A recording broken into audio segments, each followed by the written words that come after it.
స్వామి నమస్తే. నమస్కారం. సో ముందుగా మీ గురించి చెప్పండి స్వామి. అసలు మీరు యాక్చువల్‌గా చిన్న వయసులోనే ఒక భక్తి మార్గంలోకి వచ్చారు. సాధన మార్గంలోకొచ్చాను. సాధన మార్గంలోకి.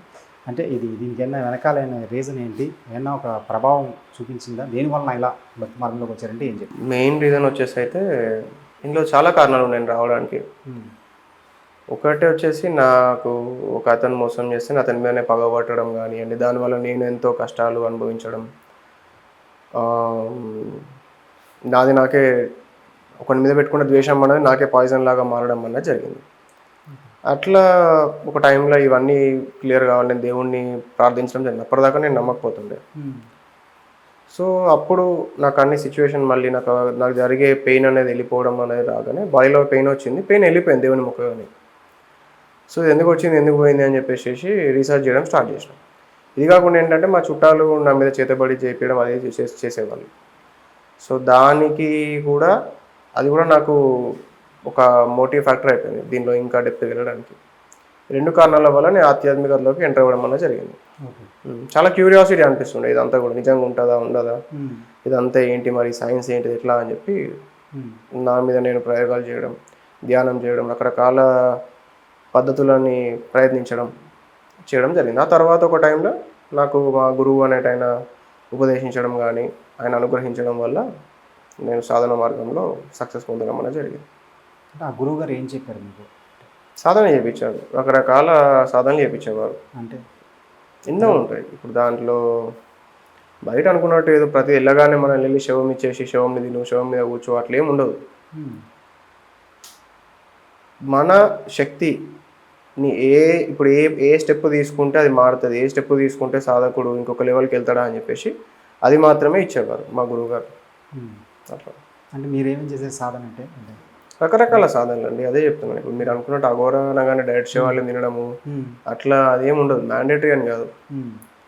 ఒకప్పుడు వేరు, ఒకప్పుడు శ్మశానంలోనే గురువు శిష్యులు అందరూ జీవితం అంతా గడిపేవాళ్ళు కాబట్టి అక్కడ ఉండే రిసోర్సెస్ అవే కాబట్టి వాటిని వాడేవారు. హ్మ్. ఇప్పుడు అట్లా కాదు కదా. మన కిరాణా షాప్ ఉంది, we have online facilities, everything. మనకు కావాల్సిన ఐటమ్ని మనం ఫోన్లో తెప్పించుకోగలుగుతాం. Hmm. So there is no need to go that way. Hmm. So ఇప్పుడు అంతా కూడా ఏంటంటే ప్రాక్టికల్గా ఆల్రౌండర్ విధంగా అన్నిటికీ హెల్ప్ అయ్యేటట్టుగా సాధన డిజైన్ చేసుకొని చేయడం అనేది జరుగుతుంది. మీరు ఎంతవరకు చదువుకున్నారు? ఓన్లీ గ్రాడ్యుయేషన్ వరకే చదువుకోవాలి. ఎంబీఏ నాకు ఇంట్రెస్ట్ లేకుండే చేయలేదు. హ్మ్.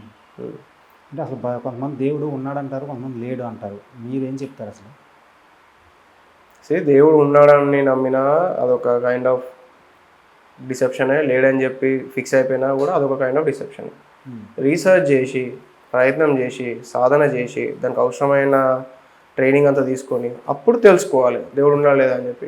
అప్పుడు మీకే ప్రాక్టికల్గా అర్థమవుతుంది ఉన్నాడా లేడా, ఉంటే ఏంటిది, అసలు దీని రియాలిటీ ఎంతవరకు ఏంటిదని చెప్పి ఎవరి వరకు అర్థమవుతుంది. మీకు నమ్మకం బాగా కుదిరింది? నేను నేను తెలుసుకున్నా. నేను తెలుసుకున్నా, నేను సాధన చేసిన, నేను కూడా ఒక వన్ ఆఫ్ ద డేటీ అనే పాయింట్కి వచ్చేసిన. ఏదైతే దైవ స్థితి అంటారో అట్లా నన్ను నేను కూడా ఆ సాధనతోనే నేను కూడా అట్లా మారడం అనేది కూడా జరిగింది. అంటే ఇంకా జనరల్గా మీ డైలీ లైఫ్ ఎలా ఉంటుంది, లైఫ్ స్టైల్ ఎలా ఉంటుంది భక్తి మార్గంలో? సాధన ఉంటుంది, నా మెజారిటీ టైం నేను సాధనకు పెడతాను. కాకపోతే ప్రస్తుతం ఏంటంటే నాకు ఈ ఆశ్రమ వ్యవహారాలు చేద్దాం అనుకుంటున్నా, ఆశ్రమం ఒకటి కట్టుకోవాలన్న కోరిక ఉంది కాబట్టి దానికి అవసరమైన ఫండ్స్ కోసం భక్తుల్ని కలవడము, వాళ్ళ మీద పబ్లిక్ని ఇవ్వడం, ఏమైనా బిజినెస్లు ఉంటే దాంట్లో ఏళ్ళు పెట్టడము, ఆ పనుల వల్ల నా టైం అనేది నాకు దొరకట్లేదు. లేకుంటే మాత్రం ఎవ్రీడే ట్రైనింగే ఉంటుంది. పొద్దున్న లేచినామా అంటే సాధన, తినాలి, రెస్ట్ తీసుకోవాలి, మళ్ళీ సాధన, తినాలి, మళ్ళీ రెస్ట్ తీసుకోవాలి, మళ్ళీ సాధన, పడుకోవాలి, ఇదే ఉంటుంది. ఇప్పుడు ఇలా మీరు భక్తి మార్గంలో బాగా బాగా ఆస్వాదిస్తున్నారు అనుకోవచ్చు. సాధన మార్గంలో చాలా స్టార్టింగ్లో కష్టం ఉంటుంది. ఒకసారి ట్రాక్లో పడ్డాం, ఒకసారి మనం ఉండాలనుకునేది పొందే వరకు చాలా కష్టం ఉంటుంది. అసలు ఎందుకు ఇదంతా అవసరమా అనేటట్టు అనిపిస్తుంది. ఎంత ప్రయత్నాలు చేసినా అయితే లేదు కదా అనిపిస్తుంది. ఒకసారి మోక్షస్థితి పొందిన తర్వాత మాత్రం ఎంజాయ్మెంట్ ఉంటుంది. ఇక సాధనలో చాలా ఎంజాయ్మెంట్ ఉంటుంది. అట్లా అని చెప్పి దీనికి ఏం పెళ్లి చేసుకోవద్దు, డబ్బు సంపాదించుకోవద్దు, ఒక దగ్గర అట్లేం లేదు. మీరు ఒక లావాదేవీ చేసేవాళ్ళు ఇట్లా అయితే ఇంకా 4-10 లావాదేవీలు చేయగలుగుతారు. మీ స్కిల్స్ పెరుగుతాయి, మీ కేపబిలిటీస్ పెరుగుతాయి, మీ పర్సెప్షన్ పెరుగుతుంది. కాంపిటీషన్ అనలైజ్ చేయలేదు, మీరు అనలైజ్ చేయగలుగుతారు. అట్లా చాలా బెనిఫిట్స్ ఉన్నాయి దీంతో. గతంతో పోలిస్తే ఇప్పుడు టెక్నాలజీ పెరిగినప్పుడు ఒక భక్తి మార్గం అనేది ఇంకా పెరిగింది అనుకుంటున్నారా, తగ్గింది అనుకుంటున్నారా? ఇప్పుడు ఈ యూత్కి ఎస్పెషల్లీ యూత్లా ఇప్పుడు నిజమైన స్పిరిచువల్ సీకర్స్ ఉన్నారు, కేవలం బయట మాట్లాడే కోసం స్పిరిచువాలిటీ మీద ఇంట్రెస్ట్ నటించే వాళ్ళు ఉన్నారు. నటించే వాళ్ళు ఎక్కువ మంది ఉన్నారు. నాకు 7 చక్రాలు తెలుసు, ఆ చక్రం అట్లా, ఈ చక్రం ఇట్లా, ఈ గురువు అట్లా, ఆ గురువు ఇట్లా అనేటువంటి ఉంటారు. జెన్యున్గా ఇవన్నీ పట్టించుకోకుండా సాధన చేసే వాళ్ళు వెరీ ఫ్యూ పీపుల్ ఉన్నారు. సో టెక్నాలజీ తర్వాత పెరిగిందా అంటే టెక్నాలజీ కంటే కూడా ఈ మేజర్గా ఎప్పుడైతే ఇన్వేషన్స్ అయినాయో, ఈ విదేశీ దండయాత్రలు అయినాయో అప్పుడు దెబ్బతిన్నది కంప్లీట్గా. తర్వాత బ్రిటిష్ పరిపాలన ఉండి అక్కడ కూడా దెబ్బతిన్నది. ఈ ఫ్రీడమ్ తర్వాత కొంచెం ఫుడ్ సేఫ్టీ తర్వాత కొంచెం ఎకనామికల్గా గ్రోత్ అయ్యి కొంచెం ఎడ్యుకేషన్ లెవెల్స్ పెరిగిన తర్వాత మళ్ళీ ఇప్పుడు అది ఒక గ్రోత్ అయ్యే క్రమంలో ఉంది. ఇప్పుడు కర్వ్ వచ్చేసి ఇట్లా గ్రోత్ డైరెక్షన్లో ఉంది. టోటల్గా పెరిగిందా, టోటల్ ఉన్న పీపుల్ అందరూ దాన్ని హార్నెస్ చేస్తున్నారు అంటే కాదు. Still people are after the bread and butter, many people, but very few people have the sense that along with that they are also keeping some time aside for the spiritual practices. Spiritual seekers పెరుగుతారు every year. కానీ success అయ్యే వాళ్ళు very less. ఎందుకని కారణం? చాలా కారణాలు ఉన్నాయి. ఒకటి చెప్పింది వినరు, గైడెన్స్ తీసుకోరు, వాళ్ళ సొంత తెలివి ప్రదర్శిస్తారు. ఆ బుక్స్ అది, ఈ బుక్స్ అది, 4 యూట్యూబ్ వీడియోలు చూసి నాకు అన్నీ తెలుసు అని చెప్పి అనుకుంటారు. ఎన్నో కారణాల వల్ల సాధకుడు ఆగిపోతాడు. ఒక బిర్యానీ వండాలంటే ఏంటంటే ఎన్నో ఐటమ్స్ అన్ని కరెక్ట్ పడితే బిర్యానీ మంచిగా అవుతుంది. ఒక్క ఐటమ్ ఎక్కువ తక్కువ అయిపోయినాడు ఏమైపోతుంది, ఫ్లేవర్ రాదు. సేమ్ ఇది కూడా అట్లాంటిదే. అన్ని ఆస్పెక్ట్స్ కరెక్ట్గా పడితే సక్సెస్ అవుతాడు. అన్ని కరెక్ట్ పడి ఒక్కటి మిస్ అయిపోయినా కూడా ఈ జన్మల ఎన్లైటన్మెంట్ అనేది రాకపోకుండా ఆగే అవకాశాలు ఉంటాయి. అట్లా ఎన్నో స్టోరీస్ ఉండే కదా చరిత్రలో. ఇతనికి మంచి సాధకుడు ఉండే, మంచి పాయింట్కి వస్తుండే, కాకపోతే ఇది ఒక్క రీజన్ ఉండడం వల్ల, ఇది ఒక్క ఆ కోరిక ఉండడం వల్ల అతను ముంగడికి వెళ్ళకపోతుండ అనేది అట్లా ఎన్నో ఉన్నాయి. రామకృష్ణ పరమహంస స్టోరీయే ఉంటుంది. ఆ కాళీమాతకి తనకున్న భక్తి వల్ల ఆ భక్తి తనని ఎన్లైటన్మెంట్ నుంచి ఆపేసింది ఒక టైంలో.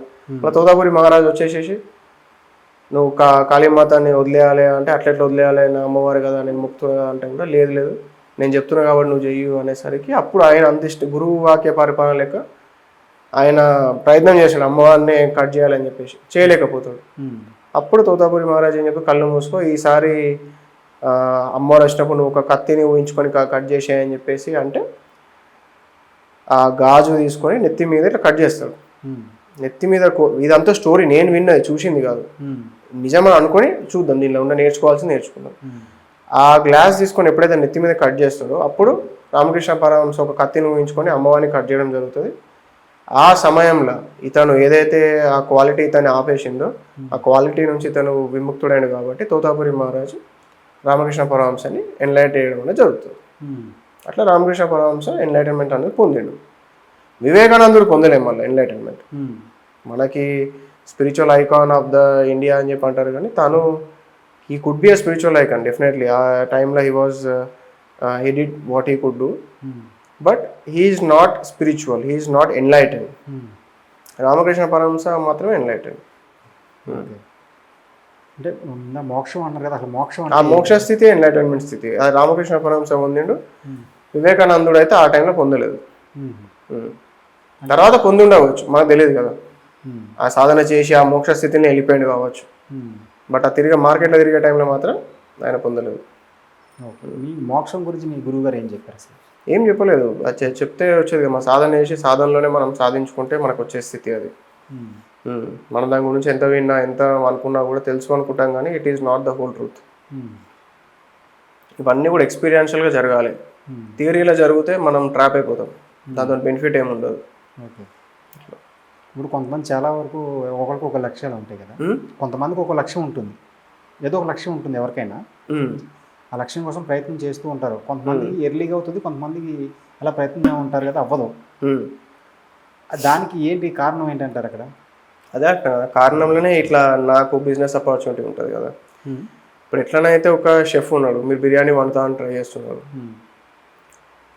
సో మీరు దొరకబట్టలేకపోవచ్చు ఎందుకు టేస్ట్ రావట్లే అని చెప్పి, బట్ ఆ షెఫ్ దొరకబట్టగలుగుతాడు. హీట్ ఎక్కువ పెట్టినావా, ఇదే చేసినావా, తక్కువ వేసినావా, ఎక్కువ వేసినా ఏదో చెప్పేసి అనలైజ్ చేస్తాడు, because he mastered that art. అట్లా ఒక ఎన్లైటెన్ మాస్టర్ అనేట ఆయన ఈ సోల్, ఈ ఆత్మని, ఈ జీవితం అనే దాన్ని కొంచెం మాస్టర్ చేసిండు కాబట్టి వేరే వాళ్ళకి మన ప్రాబ్లం అవుతుంది ఎందుకు అది అనుకున్నది అయితే లేదు అన్నప్పుడు చూసి చెప్పగలుగుతాడు, ఇది ఇట్లా ఇది ఎట్లా ఇట్లా చేయాలి, దీన్ని మళ్ళీ సెట్ చేయాలంటే ఇట్లా ఇట్లా సెట్ చేయొచ్చు అని చెప్పేసి ఆ మార్గదర్శకత్వం ఇవ్వడం అనేది జరుగుతుంది. ఓకే, అట్లా అంటే రకరకాల కారణాల వల్ల ఒక మనిషి సక్సెస్ కాలేకపోవచ్చు. నెగిటివ్ ఎనర్జీ కావచ్చు, కార్మిక్ కావచ్చు, ఫిజికల్ కావచ్చు, నాన్ ఫిజికల్ కావచ్చు, ఎన్నో విధాలుగా ఒక ఇప్పుడు 100% పీపుల్ బిజినెస్ కానివ్వండి ఏదైనా కానివ్వండి హార్డ్లీ 5% సక్సెస్ అవుతారు ఆన్ అండ్ యావరేజ్గా. ఎడ్యుకేషన్ కావచ్చు, academics, sports, business, what ever. ఎందుకు అనేసరికి ఈ ఫ్యాక్టర్స్ ఏవైతే ఉంటాయో వీళ్ళు కరెక్ట్ ఉంచుకుంటారు కొన్ని ఫ్యాక్టర్స్. ఆ ఫ్యాక్టర్స్ వీళ్ళ దాంట్లో కరెక్ట్ ఉండవు. అందుకు వీళ్ళు ఎంత కష్టపడ్డా కూడా ఆ రిజల్ట్ అనేది రాకుండా పోతూ ఉంటుంది. అసలు నెగిటివ్ ఎనర్జీ అంటే ఏంటి, ఎందుకు ఆపుతుంటుంది ఏదైనా? నెగిటివ్ ఎనర్జీ అనేది పాజిటివ్ ఎనర్జీ అనేది ఏంటంటే ఎనర్జీ ఎట్లా చెప్పాలి, కొద్దిగా నెగిటివ్ ఎనర్జీ ఎట్లా అంటే 2 kinds ఆఫ్ ఎనర్జీస్ ఉంటాయండి. నెగిటివిటీ కూడా అది చెడు అని కాదు. పాయిజన్ని కూడా మెడిసిన్ లాగా వాడుకోవచ్చు. పాము విషం అన్నది ఏంటిది, క్యాప్సూల్ చేసి దాన్ని కరెక్ట్ తీసుకుంటేనేమో మెడిసిన్ అయిపోతుంది. డైరెక్ట్ బ్లడ్లోకి దిగిపోతే ఏమైపోతుంది, పాయిజన్ అయిపోతుంది. నెగిటివ్ ఎనర్జీ కూడా ఒక లిమిట్లో ఉంటే పర్లేదు, బట్ అది ఉండకూడని చోట, ఉండకూడని రకంగా, ఉండాల్సిన దానికంటే ఎక్కువ మోతాదులో ఉన్నప్పుడు జీవితం మీద ఇంపాక్ట్ అవుతుంది. ప్రతి ఒక్కరిలో ఉంటుంది, ఉండదని కాదు. అంతో ఎంతో డైలీ తిరుగుతూ ఉంటారు, అటు రకరకాల రీజన్స్ వల్ల అంటుతూ ఉంటుంది. బట్ ఎప్పుడైతే ఇది ఒక లిమిట్కి దాటుతుందో జీవితం మీద ప్రభావం చూపిస్తుంది. ఫైనాన్షియల్ ప్రాబ్లమ్స్, మైండ్ చికాకులు, అనుకున్న పనులు జరగకపోవడం, ఇవన్నీ జరుగుతూ ఉంటాయి. మెయిన్గా మీరు అడిగిన క్వశ్చన్కి అయితే బ్రెయిన్ మన బ్రెయిన్ అనేది కొన్ని వేవ్స్ని పంపిస్తూ ఉంటుంది. మన కోరిక, మన థాట్స్, మనం అనుకున్న పనులు జరగడానికి కోసం అని చెప్పి ఒక వేవ్స్ ఎమిట్ చేస్తూ ఉంటుంది. ఈ వేవ్స్ని బ్లాక్ అయిపోతుంది నెగిటివ్ ఎనర్జీ వల్ల, ఫ్రీక్వెన్సీ డిస్టర్బ్ అయిపోతుంది. పాజిటివ్ ఎనర్జీ ఉందనుకోండి, థాట్ మేనిఫెస్టేషన్ ఈజీ అయిపోతుంది. మీరు అనుకున్న పనులు జరగడం, మీరు అనుకున్నది చేయగలగడం, సాధించగలగడం, ఇదనే జరుగుతుంది. అంటే నెగిటివ్ ఎనర్జీ మన రాకుండా ఉండడానికి ఏమైనా చేయొచ్చా? పాజిటివ్ ఇప్పుడు నెగిటివ్ ఎనర్జీ ఎందుకు రకరకాల రీజన్స్ వల్ల వస్తుంది. కొందరు ఎవరికో చెడు కోరుకుంటారు, వాడిని కోరుకున్నప్పుడు వీనికి కూడా ఎరికెలో అవుతుంది కర్మ ప్రకారంగా. చెడు చేస్తారు కొందరు, అప్పుడు వీళ్ళకి అవుతుంది. చెడు మాట్లాడతారు, చెడు వల్లనే చెడు అనేది వస్తుంది. అంతే, మంచితో మంచి రాదు. మంచి వాళ్ళకి ఎప్పుడు మంచి జరుగుతుంది, పాజిటివ్ పీపుల్కి ఎప్పుడు పాజిటివ్గా ఉంటుంది. వాళ్ళు పాజిటివ్ ఆలోచిస్తారు, పాజిటివ్ పనులు చేస్తారు. వీళ్ళ స్వతహా వీళ్ళు చేసుకున్న వల్లనే అవుతుంది ఏది జరిగినా. వీళ్ళు చేతబడి చేసినా కూడా వీళ్ళ కర్మ అది. వీళ్ళు పూర్వజన్మలు ఏం చేసిరా, ప్రజెంట్ జన్మలు ఏం చేసిరా, వీళ్ళు ఏం తప్పు చేసిరా, ఫర్ వాట్ ఎవర్ రీజన్ జరుగుతుంది. ఎట్ ద సేమ్ టైం అది ఎప్పుడైతే పనిష్మెంట్ ఫేజ్ అయిపోతుందో వాళ్ళకే థాట్ వస్తుంది, దీనికి ఏదైనా నివారణ చేయాలి, దీనికి ఏదైనా మనం పోగొట్టాలి, ఇది క్లియర్ చేసుకోవాలన్న థాట్ బుద్ధి పుట్టి మళ్ళీ వాళ్ళు క్లియర్ చేసుకోవడం, తర్వాత జీవితం అంతా మళ్ళీ పాజిటివిటీకి వెళ్ళిపోవడం అలా జరుగుతుంది. సక్సెస్ అనేది వస్తుంది. మెయిన్గా ఫైనాన్సెస్ అన్నది ఎనర్జీ మీద డిపెండ్ అయి ఉంటుంది. ఫైనాన్సెస్, డబ్బులు ఎంత పాజిటివ్ ఎనర్జీ ఎంత బాగుంటే అంత ఈజీ ఉంటుంది మనీ మేకింగ్ అనేది. లేకుంటే అయినా కూడా చేయొచ్చు, చాలా కష్టపడాలి. సమాజంలో ఒక మనిషి కొందరు ఉంటారు, ఒక రోజుకి 1000 రూపాయలు అనుకుందాం సపోజ్, లేదా 5000 అనుకుందాం. ఈ 5000 హ్యాపీగా ఆరాంసే సంపాదించే వాళ్ళు ఉంటారు. ఇదే 5000 సంపాదించడానికి చాలా తనని తాను ఇబ్బంది పెట్టుకొని కష్టపడు మొత్తం తన ఒక పెయిన్తో సంపాదించే వాళ్ళు ఉంటారు, ప్లెజర్తో సంపాదించే వాళ్ళు ఉంటారు, పెయిన్తో సంపాదించే వాళ్ళు ఉంటారు. ఈ ప్లెజర్ అండ్ పెయిన్ అంతే. నెగిటివిటీలో కూడా జీవితం గడపవచ్చు, బతికేయచ్చు, ప్రాబ్లం ఏం లేదు. పెయిన్ఫుల్ ఉంటుంది. ఇది పాజిటివ్ అనేది ప్లెజర్ ఉంటుంది. అసలు జన్మలు అంటారు కదా, ఎన్ని జన్మలు ఉంటాయి మనిషికి, ఎన్ని జన్మలు ఉంటాయి? ఆ మనిషి మూర్ఖత్వం మీద డిపెండ్ అయి ఉంటుంది. ఎలా? ఇప్పుడు ఆ మనిషి, ఇప్పుడు నేను మూర్ఖుని కాబట్టి ఈ జన్మలో ఎన్లైట్ అయినా, నాకు తెలివి ఉంటే నేను ఎప్పుడో ఎన్లైట్ అయిపోతుండే, ఈ జన్మ నేను తీసుకోకనే పోతుండే. అట్లా ఒక్కొక్క మనిషికి అతని ఇంట్రెస్ట్ని బట్టి, అతను తీసుకునే డిసిషన్స్ని బట్టి ఎన్ని జన్మలు అన్నా కావచ్చు. అంటే ఇప్పుడు ఏ జన్మలో చేసిన పుణ్యమైన పాపం ఆ జన్మకు ఉంటుందా, మరో జన్మకు కూడా వస్తుంది? అది మరో జన్మకు కూడా ట్రాన్స్ఫర్ అవుతుంది. ఎందుకంటే జనరల్గా ఇప్పుడు బ్యాంక్లో మన అకౌంట్ అమౌంట్ వేస్తే దాన్ని రెట్టింపు అన్నది వెంటనే అవుతుంది కదా కొన్ని నెలలకు అప్పుడు. అంటే ఒకే జన్మలో అవ్వచ్చు కదా, వేరే జన్మలోకి ఎందుకని అంటే చాలామంది అదే అడుగుతారు. ఏమంటారు మీరు? ఎందుకు అంటే ఏ జన్మలో చేసిన పాపం అనే పుణ్యమైన అకౌంట్ క్లోజ్ ఆ జన్మలోనే అవ్వాలి కదా అంటే ఏం చెప్తారు? ఆ జన్మల అయ్యే అవకాశం ఉంది సాధన చేసిన. పాపము పుణ్యము అవి రెండు కూడా మిమ్మల్ని బంధించేటివి. ఒకటి పెయిన్, ఒకటి ప్లెజర్, రెండు కూడా సంఖ్యలే ఈ జీవన్ మరణ దాంట్లో ఇరికేయడానికి. మీకేమనిపిస్తుంది, పుణ్యం ఉంటే మంచిది కదా, ప్లెజర్గా ఉంది కదా అనిపిస్తుంది. ఇప్పుడు నొప్పి వస్తలేదు కానీ మళ్ళీ కట్టేసి పెట్టిర్రు, ఇదే ఇంకా డేంజర్. మిమ్మల్ని కట్టేసారు, మీకు పెయిన్ అవుతుందండి, మీరు ఆలోచిస్తారు నాకు నొప్పి లేస్తుంది కదా, ఈ సంఖ్యలో ఎన్నో దింపాలి అని చెప్పి ఆలోచిస్తారు. మీకు నొప్పి కూడా అయితే లేదు, మీకు అనస్థీషియా ఏదో ఇచ్చేసి మిమ్మల్ని కట్టేసేసారు. అప్పుడు మీరు ప్రయత్నం కూడా చేయరు కదా. ఇప్పుడు ఇదే ఇంకా డెడ్లీ కదా. అందుకు ఏమవుతుంది, కష్టాలు పడ్డోళ్ళే సాధనలోకి వెళ్తారు, అలా సక్సెస్ అవుతారు, ఇవంతా సంఖ్యలు తెంపేసుకుంటారు. ఈ పాజిటివ్లు ఉండేటోళ్ళు ఏంటిది, ఇంకా ఇంకా డబ్బులు, ఇంకా ఆనందం, ఇంకా సుఖాలు, ఇంకా పిల్లలు, అది ఇది అనుకుంటే అలా తిరుగుతూనే ఉంటారు.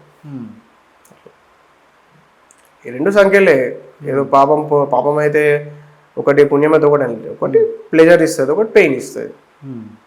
పెయిన్ ఉన్నోనికి ప్లెజర్ మంచిగా అనిపిస్తుంది, ప్లెజర్లో ఉన్నోనికి ప్లెజర్లు ఉండాలన్న విషయం తెలియదు, మళ్ళీ అదొక ఫూలిష్నెస్. తెలియకనే ప్లెజర్లో లేను, వాడు ఎవడో ప్లెజర్లో ఉన్నాడు, నేనే పెయిన్ అవుతున్నా అనుకుంటాడు.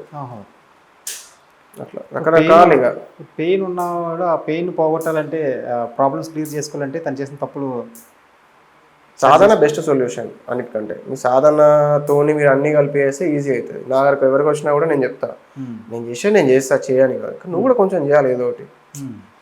నేను వాటెవర్ నాతో నేను చేస్తా, నువ్వు కూడా సాధన చేసినప్పుడు ట్రాన్సాక్షన్ ఈజీ అవుతుంది, పని తొందరగా అయిపోతుంది అని చెప్పేసి నేను అట్లా సాధన అయ్యేటోళ్ళనే నేను మ్యాక్సిమం నేను ప్రిఫర్ చేస్తాను. నేను ఏం చేయాలి, నువ్వే చేయాలి, డబ్బులు ఇస్తా అంటే నేను పెట్టుకోను, ఎందుకంటే ఎట్లా నేను డబ్బులు తీసుకుంటాను 100%. సో నాకు సాధన కూడా చేయాలి, నేను చెప్పింది చేయాలి, నేను కూడా చేస్తాను అనేటోళ్ళని నేను పట్టుకుంటాను. అట్లా మన బిజినెస్ అనేది నడుస్తుంది, అట్లా పైన కింద పడుకుంటాం. ఇప్పుడు జాతకాలను నిజమే అంటారా? జాతకాలు కొంతమంది గ్రహాల వల్ల. జాతకం అంటే ఏంటంటే, జాతకం అనేది ఒక మ్యాథమెటిక్స్, పంచభూతాలతోని మనం ఇంపాక్ట్ అయి ఉంటాం. మన శరీరంలో ఎంతో పర్సంటేజ్ వాటర్ ఉంటుంది. మన భూమి మీద ఉన్న వాటర్ మొత్తం మూన్తో ఇన్ఫ్లుయెన్స్ అవుతుంది. ఫర్ ఎగ్జాంపుల్ మన భూమి మీద ఉన్న ప్లాంటేషన్ కానివ్వండి, మనం కూడా ఒక రకమైన ప్లాంట్సే, ఒక రకంగా వినేవే. సన్తోని మనం ఇన్ఫ్లుయెన్స్ అవుతాం. సూర్యుడు ఉదయించినప్పుడు మన డైజెషన్ స్టార్ట్ అయిపోతుంది, ఇట్లా రకరకాలుగా జరుగుతూ ఉంటుంది. ఇట్లా ఒక లెవెల్లో ఈ నవగ్రహాలు కూడా మన లోపల ఉంటాయి, సోలార్ సిస్టమ్ కూడా మన లోపల ఉంటుంది.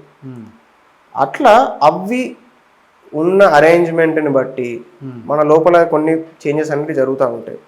ఆ జరిగే చేంజెస్ వల్ల మన శరీరంలో ఎట్ ద సేమ్ టైం మన మెదడులో కూడా కొన్ని చేంజెస్ అనేవి జరుగుతాయి. దీనివల్ల ఇప్పుడు ఒకనికి సింగింగ్ ఇంట్రెస్ట్ ఉంటుంది, ఒక పార్ట్ ఆఫ్ ద బ్రెయిన్ అయితే యాక్టివ్ ఉంటుంది. మ్యాథమెటిక్స్ ఇంట్రెస్ట్ ఉన్నోడికి ఇంకోటి ఉంటుంది, ఆర్ట్స్ ఇంట్రెస్ట్ ఇంకోటికి ఉంటుంది, ఒక్కొక్కటి ఉంటుంది. అట్లా ఈ ఎనర్జీ అన్నది ఏదైతే చేంజ్ అవుతున్నా కొద్ది బ్రెయిన్లో ఫంక్షన్ అయ్యే జోన్ అనేది చేంజ్ అవుతూ ఉంటుంది. ఇప్పుడు మనం ఏం చేస్తున్నామంటే, ఈ జాతకం అనే దాంతో ఒక అజంప్షన్, ఈ టైంలో పుట్టిండు, ఈ టైంలో ఇతను పుట్టినప్పుడు పంచభూతాలు, నవగ్రహాలు, ఈ సిస్టమ్ ఇట్లా ఉండే కాబట్టి ఇతని లోపల ఈ విధంగా అరేంజ్మెంట్ అయి ఉండొచ్చు, తద్వారా ఈయన ఈ రకమైన డైరెక్షన్లు వెళ్ళొచ్చు అని చెప్పి మన పూర్వీకులు ఎంతో తపస్సు చేసి తయారు చేసిన మ్యాథమెటిక్స్ అనేది జాతకం. ఇది ఉందా అంటే ఉంది, కానీ అట్లనే ఉండాలని లేదు. నా జాతకం మీరు ఎక్కడ చూపించినా కూడా ఎక్కడ కూడా రాసి ఉండదు ఈయన పలానా తేదీ పలానా ఇలా ఉంటాడు, ఇలా నేను ఫ్యూచర్ ఇట్లా అవుతుందని చెప్పి ఎవరు అనుకోలే. మా పేరెంట్స్, నేనే అనుకోలే ఫస్ట్, నేను ఈ ఫీల్డ్ వస్తా ఇట్లా స్థిరపడతా అని చెప్పి. నా జాతకం ఎక్కడ చూపించినా కూడా ఈయనది వేరేది ఏదో ఉంటుంది అన్నట్టు చెప్తారు, కానీ చేంజ్ అయిపోయింది ఇక్కడ. సో మనం సాధన ద్వారా కానీ రకరకాల మెథడ్స్ ద్వారా కానీ గురువు అనుగ్రహంతో జాతకం అన్నది దాన్ని పరిహారాలతో దోషాలు కొంతవరకు స్టిమ్యులేట్ చేయొచ్చు. కానీ గురువు ఇన్వాల్వ్ అయినప్పుడు ఏంది, ఆ ఎనర్జీని చేంజ్ చేసి పడేస్తారు. గురుశక్తితోని తపశక్తితోని ఆ ఎనర్జీని మొత్తం మళ్ళీ రీవైర్ చేయొచ్చు. అట్లా ఏ జాతకం ఉన్నా కూడా అతన్ని మళ్ళీ గొప్ప జాతకం లెక్క తయారు చేయొచ్చు. మనం నా జీవితం ఇంతే అని చెప్పి అనుకోవాల్సిన అవసరం ఎప్పుడు లేదు. మీరు ఏది అట్టనే ఏదాం అనుకుంటున్నారు, మీరు ఎన్ని కోట్లు సంపాదించాలని సంపాదించుకోవచ్చు. దానికి తగ్గ చేంజెస్ చేసిరంటే మాత్రం సరిపోతుంది. ఎవరేం చేసినా కూడా బ్రెయిన్ అండి, మనం అనుకున్నట్టు ఏదో ఏం ఉండదు, మనకి తెలివి ఉంటుంది. వాడు చేసే పని మీద మనకు తెలివి ఉంది అనుకోండి, సక్సెస్ అవుతాడు. చేసే పని మీద మనకి లేదు, కరెక్ట్ అవగాహన లేదు, అది వర్కౌట్ కాదు.